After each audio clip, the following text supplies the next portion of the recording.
So tell me, what was today's session about? Mental health. That was all about that. Progression. Progression on what we've learned. First, we have to talk about what makes what we're positive about. Yeah, we have to be happy about things. So we have to say something good about another person. I know. That was very hard. Why was that so hard? Surely there's loads of good things you can say about each other. Well, yeah, but it's weird complimenting people because then you make them feel awkward about being complimented. Or are you just assuming they're feeling awkward because you're feeling... Well, I'm assuming they're feeling how I'm feeling and feeling awkward. Did everyone feel awkward when they were complimented? I wasn't complimented. Yeah, see, I'm right. I was right. I'm so sorry for complimenting you, Joe. I wasn't complimented. I'm so sorry for complimenting you, Jack. Nobody complimented me. So sorry. I'm getting the feeling George is feeling like no one complimented you, George. Seriously. No, Alex complimented you, George. Yeah, someone other than Alex. I don't like giving out compliments, and I don't like receiving compliments. So there is actually Alexis complimented the group, so that also. Yeah, and I complimented Alexis, so I thought, oh, this is gonna go either way. Well, the thing is, you don't want to offend people by commenting people and not complimenting other people. You know what I mean? Because it might offend someone if I say like my theoretical two best friends in this group were Alexis and Evelyn, and I complimented Evelyn, and Alexis was then feeling left out. I'd feel really bad. How dare you? But, Notice how no one complimented Alan, though. no, because he wasn't here. He was Alan, you sound really confused at what I just said. Are you confused? Did I confuse No, I'm you? just trying. No, I fully understand what you're saying. To be honest, I really feel it. But what is this problem we have with saying nice things about each other? Britishness. I blame it on culture. That's what I blame it on. I think it might generally be to do with ego. Like if you give someone high ego, then you'll think better themselves. Considering like everyone else in the call was complimented, like. Yeah. And that, viewers, is how we know that we're coming to the end of these sessions. Is everyone can't speak English at this point. I can never. It's also nearly 4 o'clock on a Wednesday. I just said Alex Walker had enough of us because we can't speak English anymore. Yeah, Evelyn, what did you want to say? Yeah. I like complimenting people. It's funny to see their reactions. Oh, fair enough. Yeah. Using compliments as a manipulation device to embarrass people. Brilliant. That's possibly even more. You're British. smart. Don't insult me. That's actually pretty much. Yeah, you look very nerdy, and that's a compliment. The thing is, no one expects to receive Jack, a compliment. You have nice facial hair. God damn. So yeah, go on, Alexis. I think you're kind of. It's like everyone in a way, everyone thinks the same way. No one wants. Hang on, I forgot what I said earlier. No one expects a compliment, or no one thinks they expect a compliment, but as soon as they are complimented from something they've done, they're like, no, this is wrong. I was just waiting for mine. As I said, I don't like giving compliments because it never came. But is this something we're all feeling? Is kind of this idea, getting a compliment is something that's quite awkward. We don't know how to deal with it. Does everyone, other than George? You know, I think I quite like having a compliment. Someone compliments me. Oh, thanks. Cheers. I think that's quite a big thing with people with slightly worse mental health than other people. Because if you have slightly worse mental health, your brain is basically beating you up all the time. So to actually be complimented by someone external who thought that you did a good job is a bit shocking. I mean, to be fair, I'm like that as well. Whenever I couldn't sleep one night because I thought, oh God, I don't have enough in my journal. So I thought I'd showed Mino, and Mino says, no, you've got a lot on your journal. I'm thinking, oh, that's good. I don't know why I think like that. It's like, oh God, 2,000 words isn't enough. But this is one of the things about kind of the anxiety thing that we all tend to get is the kind of the overthinking, especially, and the kind of the over processing of that stuff. Sounding like me. Or just reply back without in the call. We would also like to introduce Steve to the call as So obviously, so we discovered a majority of us dislike being complimented. But actually, no, more than that, because obviously, yeah, with accepting George, and that, by the way, can I just point out that during the call at one point, I did actually compliment George in real life. So can we just get that? So hopefully you. Yeah, sure. And I obviously remember exactly what you said, Alan. Yeah, obviously. So do I. So we needn't dwell on that one. I think it's extra awkward when you get asked to compliment someone because it just sounds like you're making something up for the sake of it. And most compliments usually just come after you've asked like a question and they don't answer the question. They give you a compliment. It's like, that's not what I wanted. Like when you get your hair done. But you know, if it's like, it looks lovely. That's not what I wanted to know. Was Evie fishing there? Was there something we need to say? Oh, no. Well, also sometimes by complimenting people, you can actually end up offending them. If you don't understand each other properly, then, for example, I could say that I think Evelyn's personality is interesting.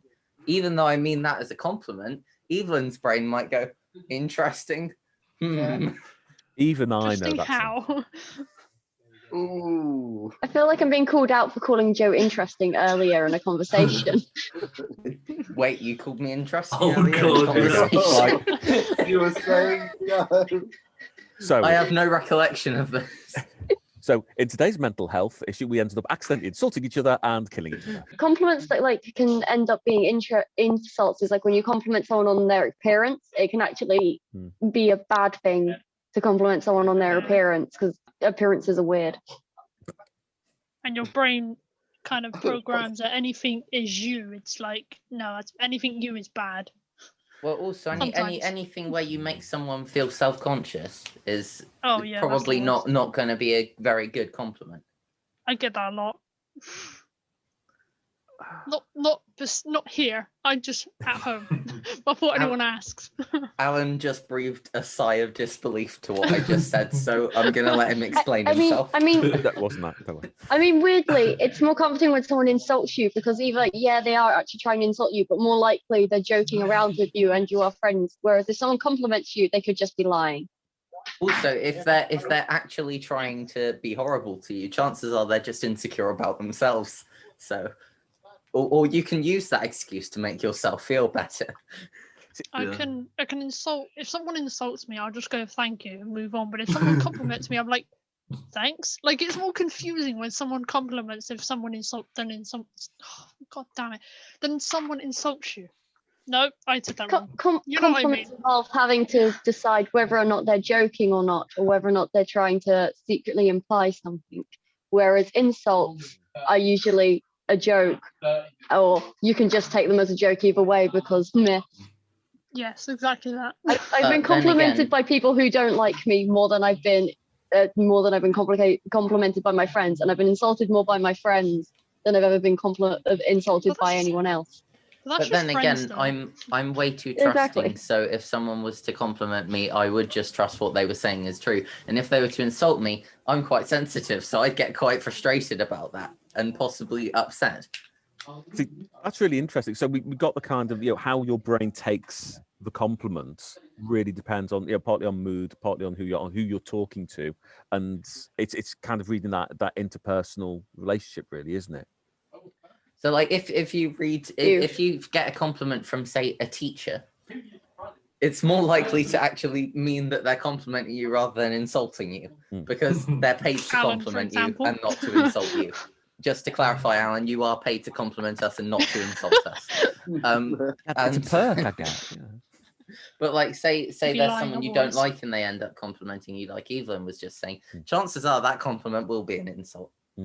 And it'll be a little secret internal joke between that person that complimented you and all their friends who are stood by watching them compliment you.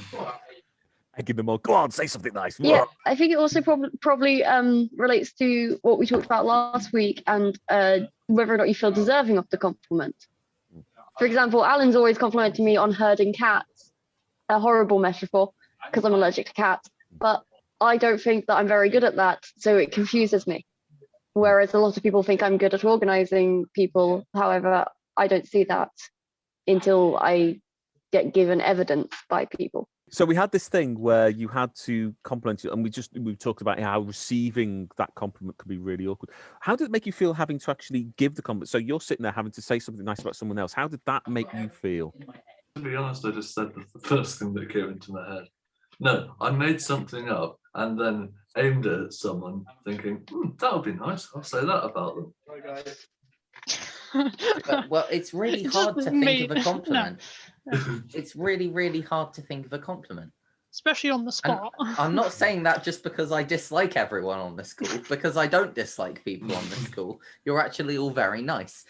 But like coming up with a compliment is like, You lie. if you think something about someone, chances are you're going to think it in your head. Having to process that thought and say it out loud is something completely different. And it's really hard to come up with a compliment for someone.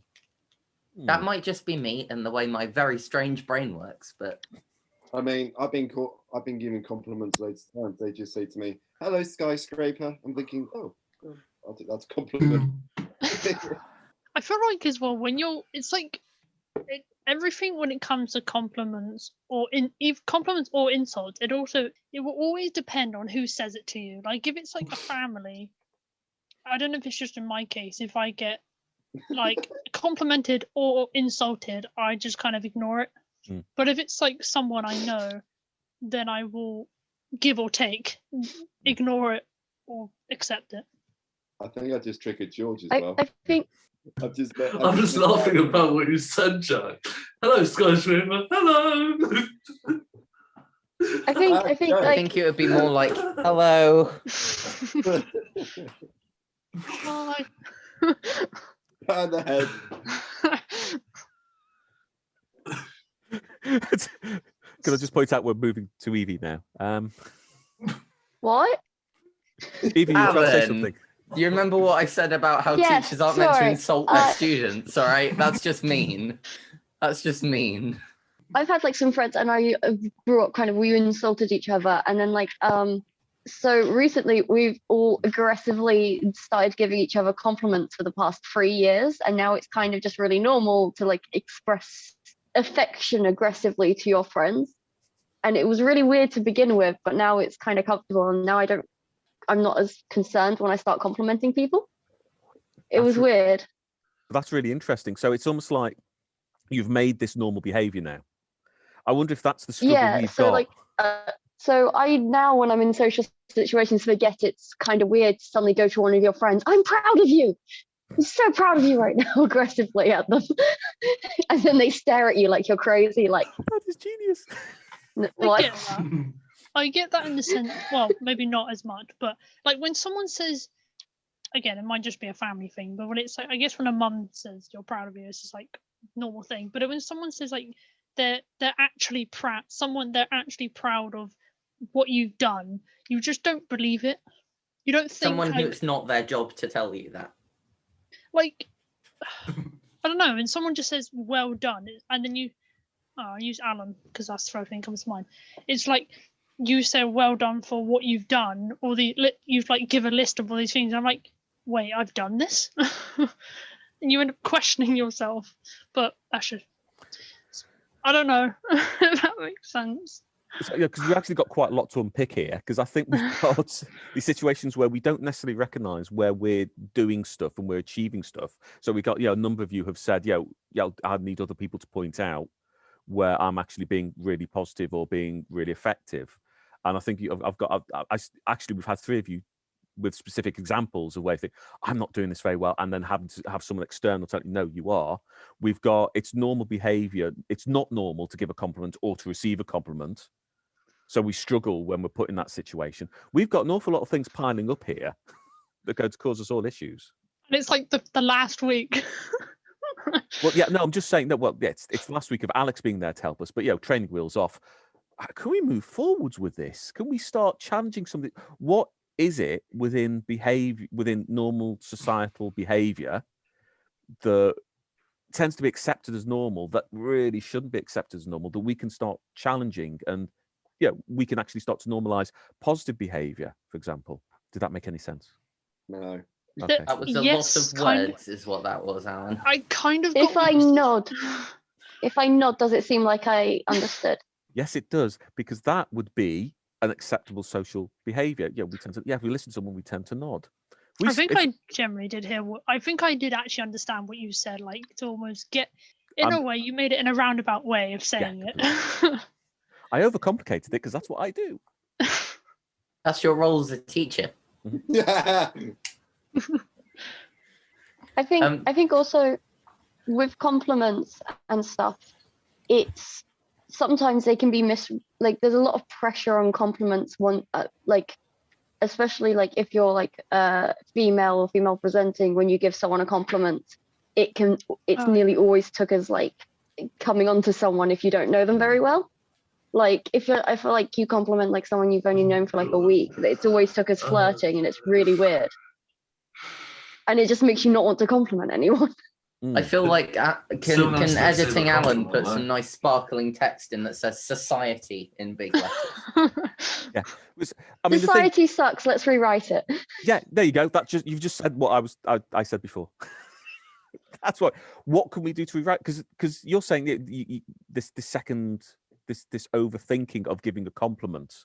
Am I sending the wrong message? If it's something that just naturally goes past and everyone does it, suddenly it isn't a thing. It's only a weird thing because no one does it. I think we should invent a new thing called "go with the crowdism." Good. Yeah, because that's what everyone does. If no one's doing something, then you would stop doing it too. If everyone started doing something, you would start doing it too. Mm-hmm. Hence why there are so many TikTokers now. Oh God, don't get me started. I like TikTok. Don't. I like TikTok too. I also like TikTok. Oh my God, it's spreading like a wildfire.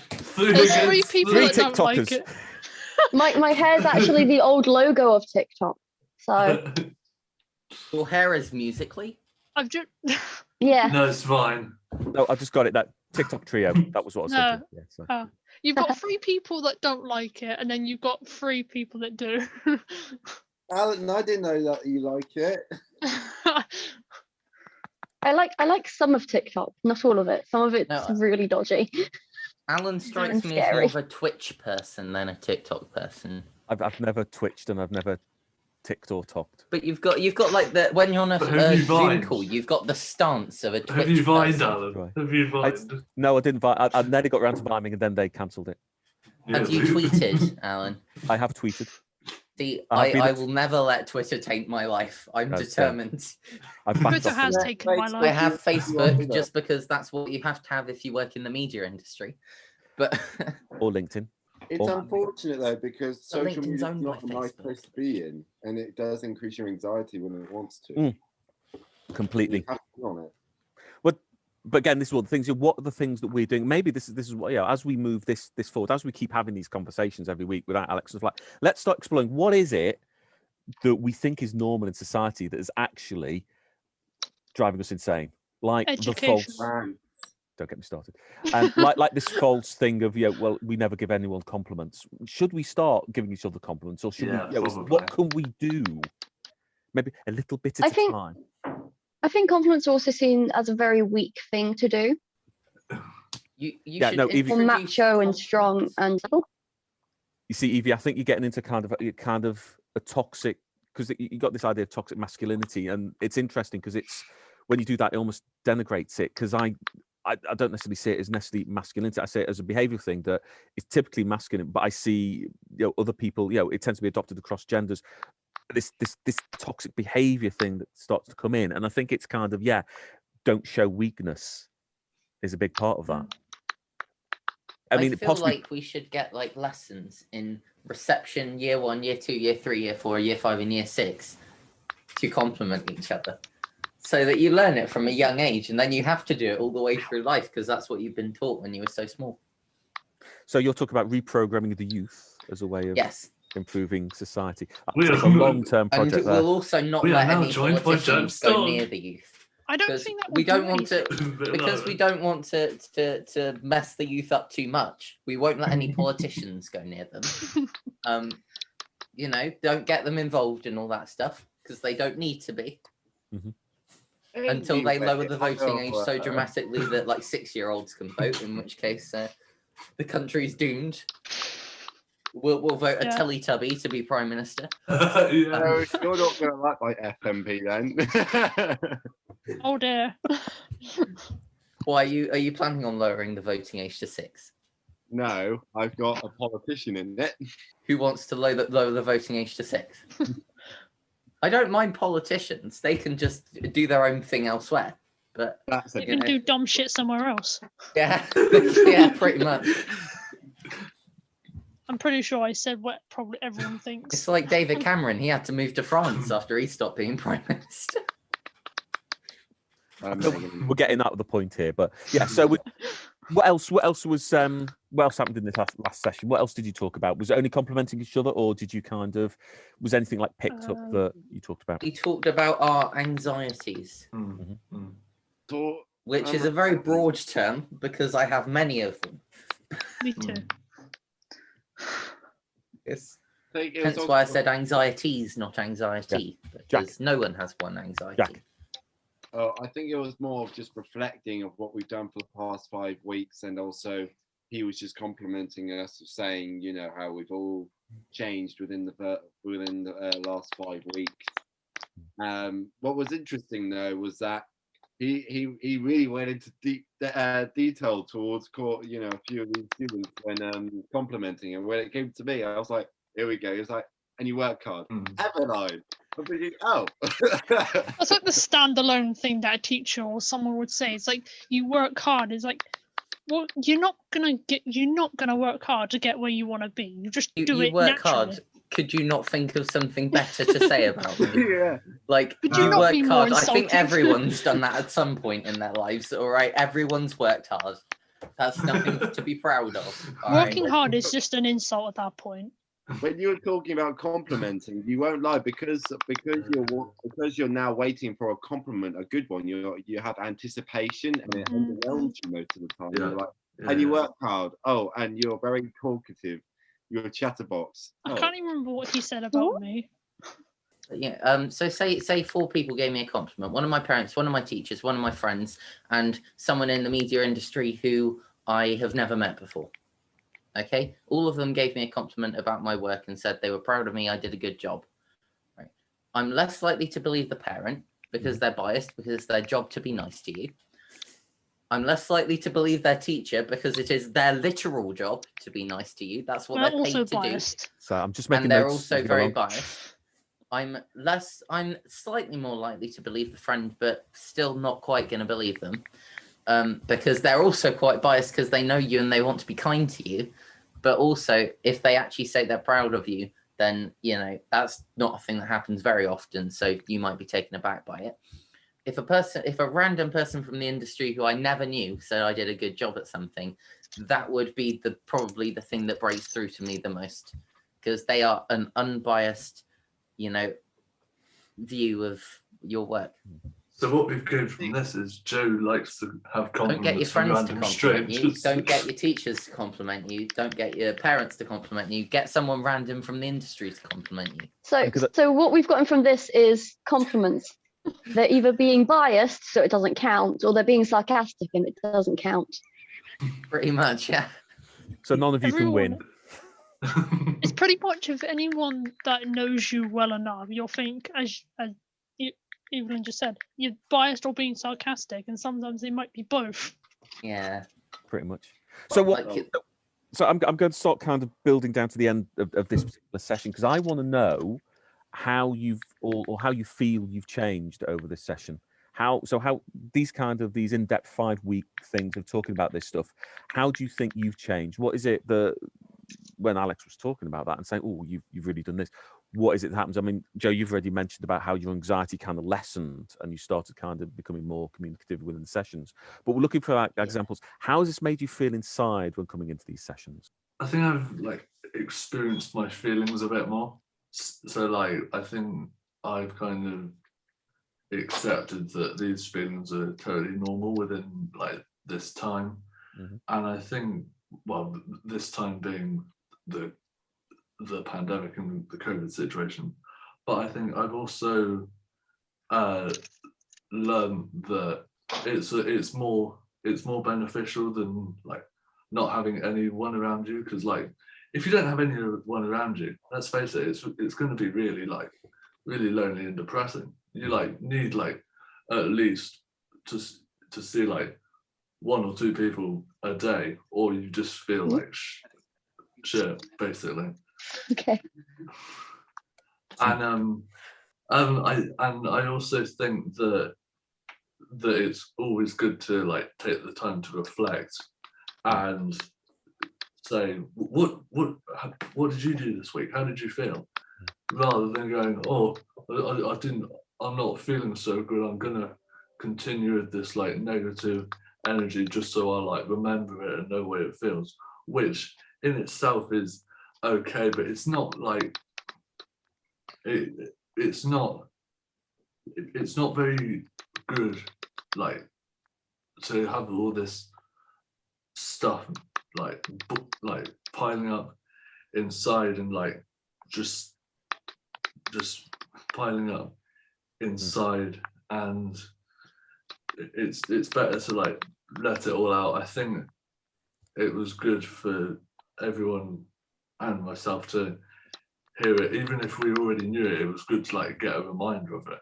So overall, I'd say I benefited from the sessions, and I've also like I found it nice because on a Wednesday, I'm a bit tired. I'm a bit tired, and I've just sort of obviously from doing the sessions, I've learned that like I'm quite emotional on Wednesday morning, and I just needed the time to just let it out, basically. If that be either staying on the session or the feelings getting too strong to just warrant just leaving. That's what I've enjoyed and benefited from the session. Thank you for coming to this short TED talk in this Zoom meeting. Thank you, George. That was brilliant. No worries. Right. What else? Who wants to follow that? I agree. I'd say, but for me, I would say throughout the past 5 weeks, I'd say because anxiety, like to me, I always treat it as a normal thing. Either if it gets worse or if it just it eases right down. To me, it's a normal thing. But throughout the 5 weeks, it made me more aware of how much anxiety I have. And it's made me realize that in order to overcome anxiety, you need to own it, if you know what I mean. You need to say to people, I do have anxiety and I'm okay with that. And I even mentioned that in my journal, in my SMP, saying, I will admit I have anxiety and I'm okay with that, because it's one of those things where it's never going to leave you. It's just how you're going to treat it. Yeah. And it's like that. It's like when you're recovering from an operation, the pain won't ease anytime soon. It will feel painful. It's just how you're going to treat it. Are you going to treat it with respect? Are you going to put some medicine on it? Then it'll ease down and everything like that. So I've also learned new, coping mechanisms towards anxiety. A lot of my times, anxiety just comes from little thoughts that just bubble, that you just think on the spot and last days.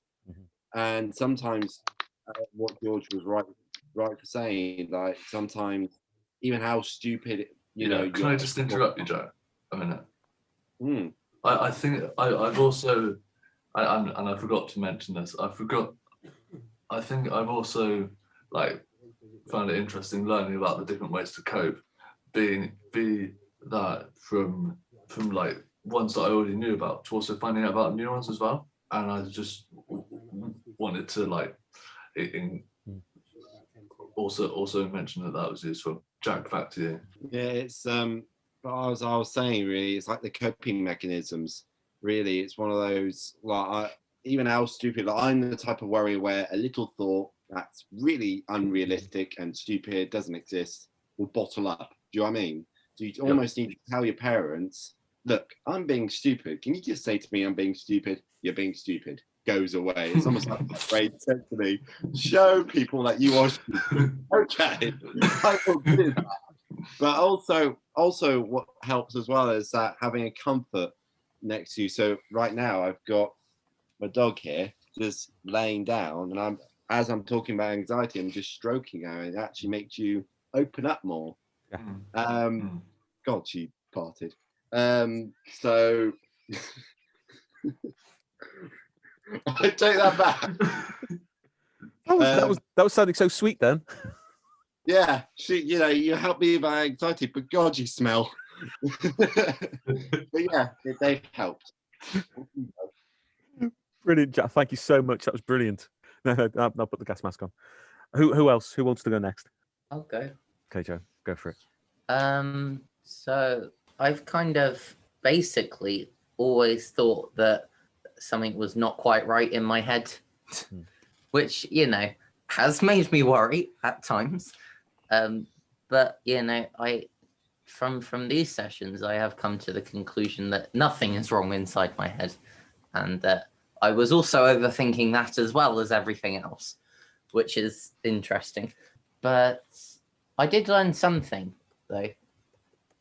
Actually, not from just the mental health talks, but from coronavirus as a whole, is that body language is very important. So, like right now, I would say a video call is probably the best place to get your point across to someone. Yeah. Because like a text is the worst way, because there is no context behind what you're saying, and you can never kind of like, no one will know if you're joking or being serious or insulting or complimenting or whatever, and it's just gonna be a horrible disaster. It's an accident waiting to happen, quite literally. Phone calls are very similar in that you will never be able to tell if I'm laughing or crying at what you're telling me, basically like a Zoom with the camera off. And face-to-face conversations now have also got harder, because I've noticed that my eyes don't move a lot when I talk. So if I'm trying to be expressive and this bit is covered up, you're not going to quite see all of my emotions. So that's quite annoying. So I think Zooms are probably the best place to get that across, because you can see me and hear me, albeit you can see me in terrible quality and my audio is delayed from my video and everyone keeps breaking up on my screen because the internet's crap. But, it's still probably the best way to do things at the moment. Can I ask you a question, Joe? Yes.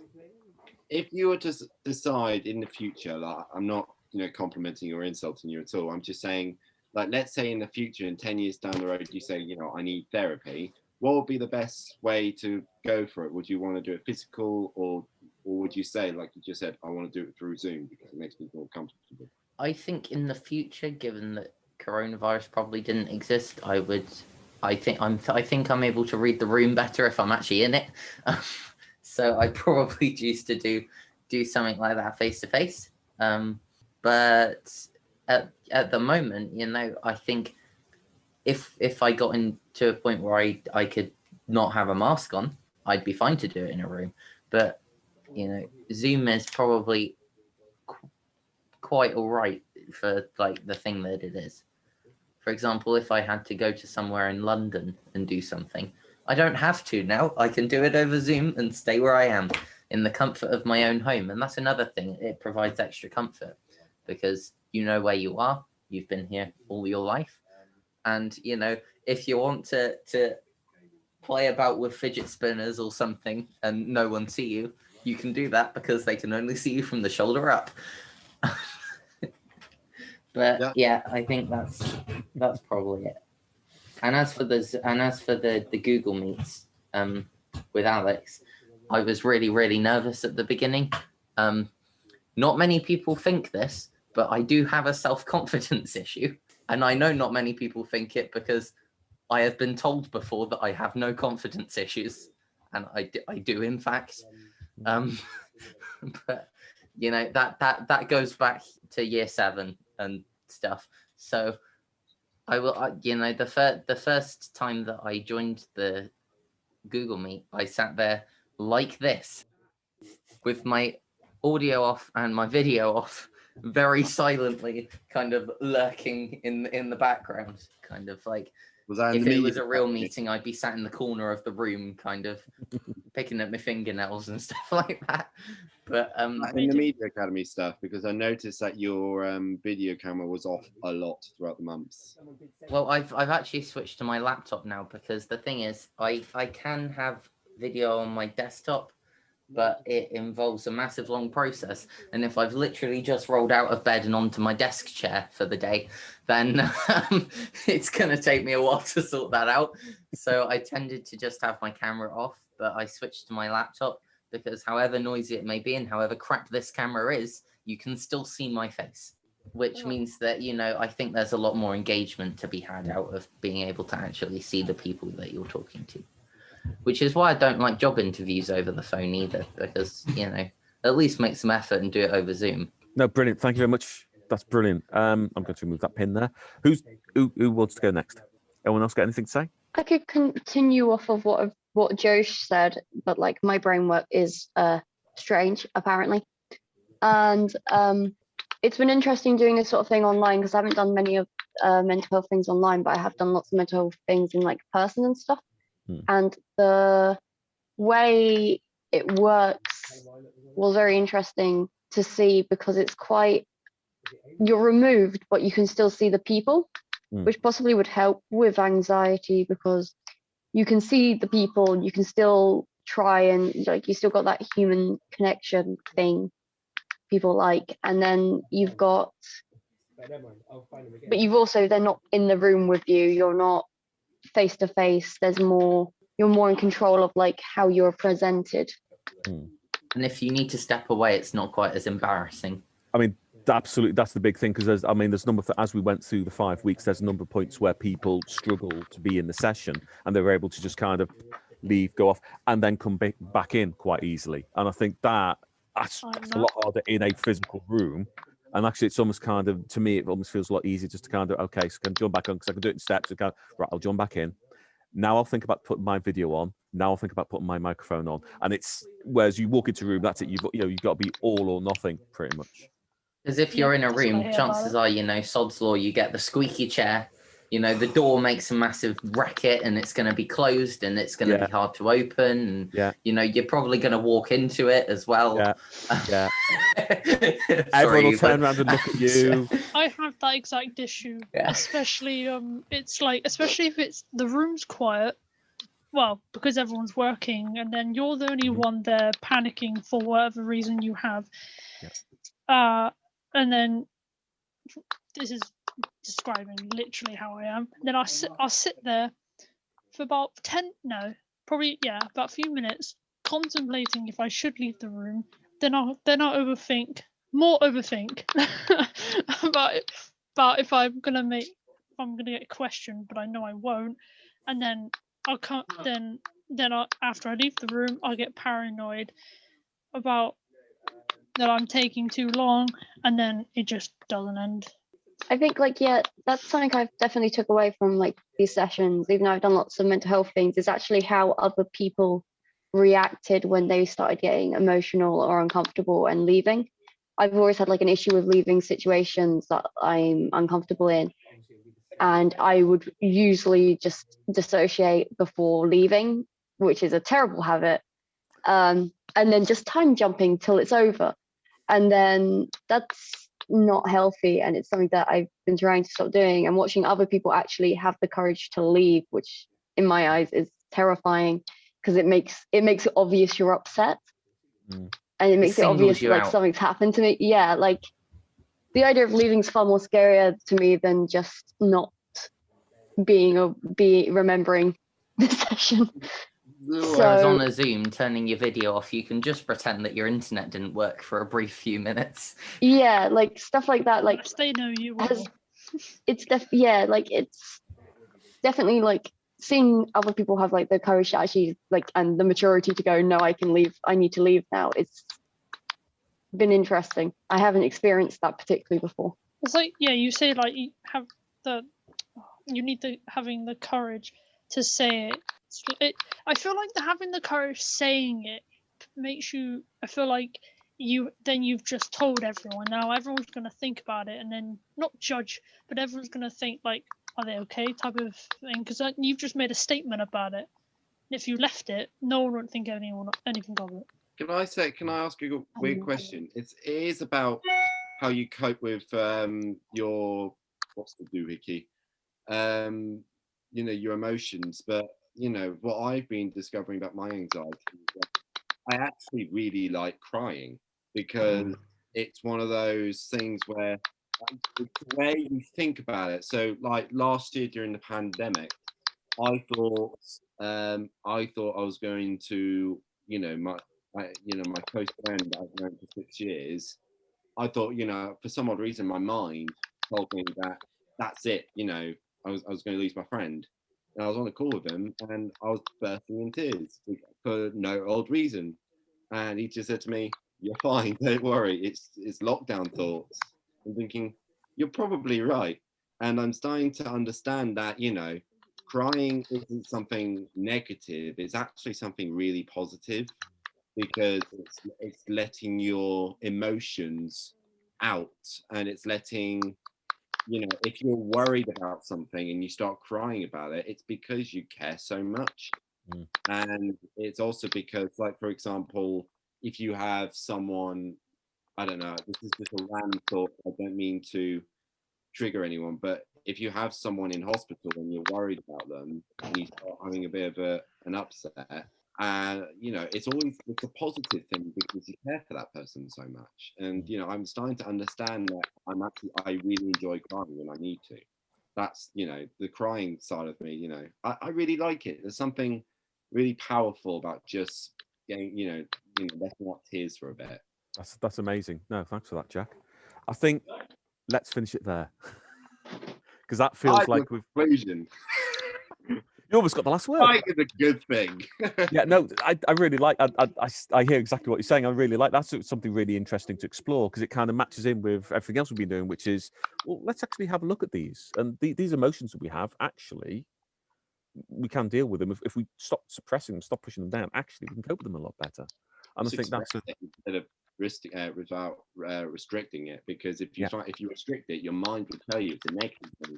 If you just let it out, you'll realize. And if you talk to your parents about it and they start cheering you up, they're actually you think that they know what you're on about, but actually they're gaining something very different than you realize. They know that you're just overthinking. They know you're just an over worrier. And it's actually really powerful to know that your brain just likes to think so much. If you don't have a thinking brain, you can't think. Do you know what I mean? You don't have a brain at all.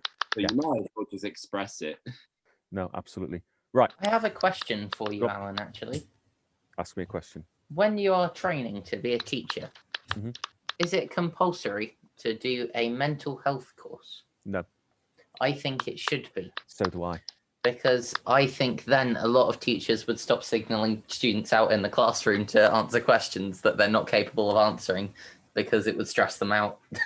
I think this is a good thing to I think one of the things we should talk about, let's keep doing these sessions, because I think getting into because obviously the point of this is, well, what can we do differently in education to support people? So we've looked at how we can help you and look at that kind of thing. So actually, what can we do within the classroom to help people? And likewise, what can we do to help improve our teachers' mental health? Oh, please, yeah. Submit on time. I mean, like Organise originally it. I wasn't going to do these sessions because I knew one of my lecturers would be in it, and I've had like lots of bad experiences with teachers and my mixed with my mental health, and it helped. It was Alan. I like Alan. Alan, you are the best lecturer in Bridgewater and Taunton College combined. Just so you know. Yeah, and I never get an award. But anyway.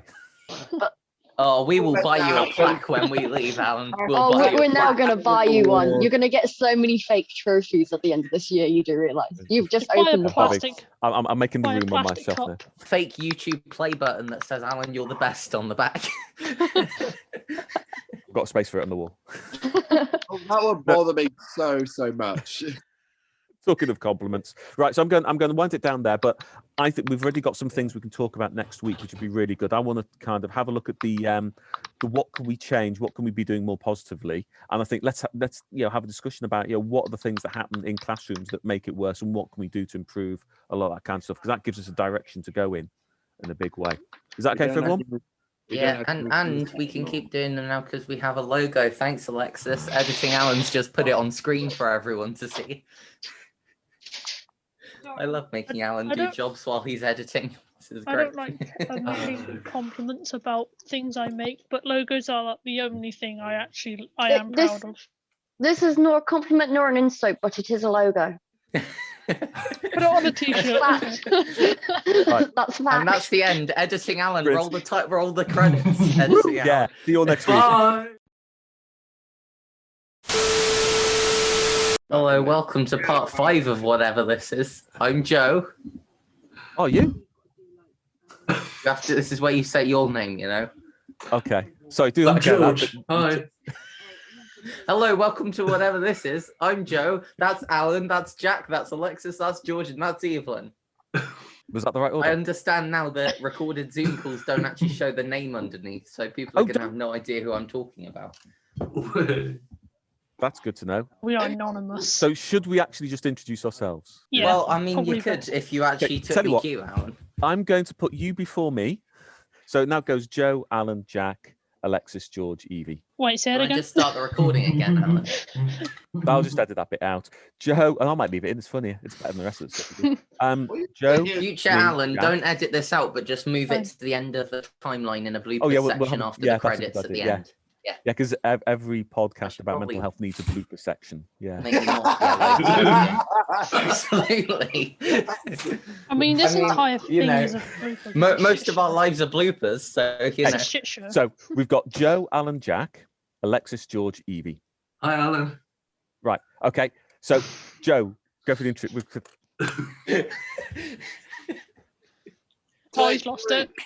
Hello, welcome to the mental health thing. I'm Joe. I'm Alan. I'm George. I'm Alexis. Hello, George. and welcome to the mental health thing. I'm Joe. I'm Alan. I'm Evelyn. Oh, for God's Oh God. sake. Take 3. Take No, it. four. Go.